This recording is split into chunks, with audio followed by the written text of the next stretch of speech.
I love being on the water.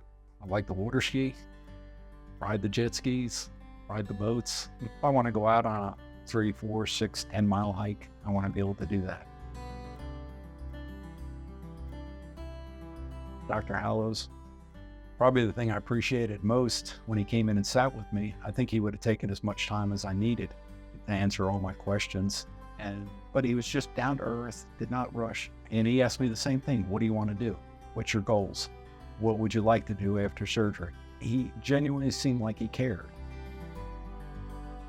I had the surgery over here at South Point Surgical Center. You couldn't ask for a finer group of people to deal with when I went in there. I had my surgery.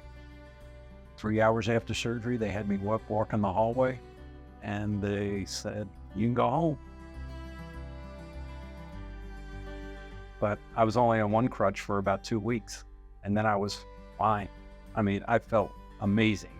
Started therapy that Friday at Briar Creek, and that went well. And she started me nice and slow, building up, had 2 therapies a week, and then moved me to 1.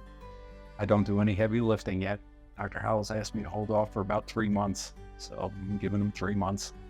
But he said next summer I'll be back on the water doing everything I love to do with no restrictions. So that's my goal, is next summer, be back in shape. But life is good. I feel great. I can't say enough about Dr. Hallows. I can't say enough about the South Point Surgical Center and the PTs. But my life is back to normal. I'm living life again, and next summer is going to be even better.